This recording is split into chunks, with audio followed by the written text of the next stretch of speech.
tu vas bien? Ah, ça va nickel. J'étais pas là à chaque fois avec toi. Ouais, bah ça. Wagram, c'était la misère, non? Hein? Tu peux nous rappeler Wagram? Ah, ça a été la misère. Je suis pas venu, j'ai privilégié l'autre. T'inquiète pas, je vais t'expliquer. Donc franchement, la journée du 11 septembre, il y a des belles réussites et de grands échecs. Ouais. Maintenant, faut bien, moi c'est pour ça que les dernières semaines, j'ai pris un petit peu le temps d'analyser les réussites, d'analyser les défauts qui ont poussé à créer ces problèmes, les arrestations qu'il y a eu à Wagram, etc. Et comment on pourra réattaquer. Parce que sachez une chose, la lutte a été très forte pendant l'été. Le 11 septembre a été une journée très importante car elle a mobilisé énormément de monde sur Paris, ce qui est dans ce sens-là une très belle réussite. Mais le fait que la répression qui a eu lieu au niveau de Palais Royal ait été d'une intensité comme jamais on a connu depuis le début du mouvement du Gilet jaune, cela a fait peur à certains primo-arrivants, primo-manifestants qui ne sont pas habitués à ce genre de scène.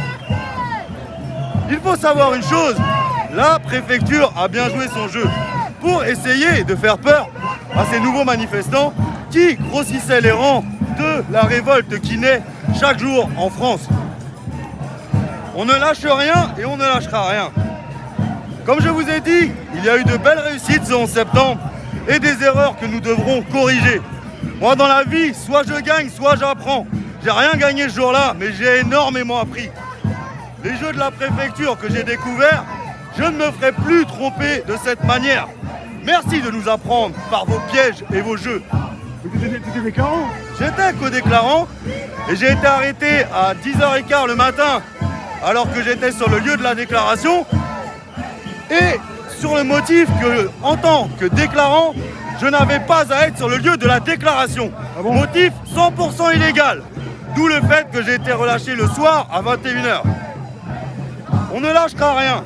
Sachez qu'il y a beaucoup de jeux qui ont été faits par la préfecture, beaucoup de jeux qui ont été faits par certains déclarants qui ont retenu quelques informations. Je tairai les noms pour ne pas diviser plus. Je prône l'unité et non qu'on se déchire entre camarades. Maintenant, comme je vous ai dit, j'ai beaucoup appris et je sais qu'il faudra corriger ces erreurs pour rebondir encore plus fort. Il est important, comme je vous dis, pendant l'été, on a monté la vague et on a atteint de hauts sommets. Depuis le 11, la vague est redescendue. Mais il faut qu'on ne lâche rien. Par de nouveaux mouvements, par de nouvelles techniques, nous allons relancer ça d'une manière intense. Gardez espoir, ne lâchez rien. Sachez que la bataille ne se gagnera, que la guerre ne se gagne pas en une bataille. On a bien avancé, il y a eu de très belles choses ce jour-là. Il y a des choses qu'on corrigera et qu'on fera beaucoup mieux. Ne vous en faites pas, on est sur le chemin de la victoire. Manifestation après manifestation, marche après marche, on avance vers notre but et on lâchera rien. On est tous ensemble, on est en train de se souder. Je suis dans l'ombre, je travaille pour que ça avance et tous mes camarades ils vont faire en sorte qu'on change les choses.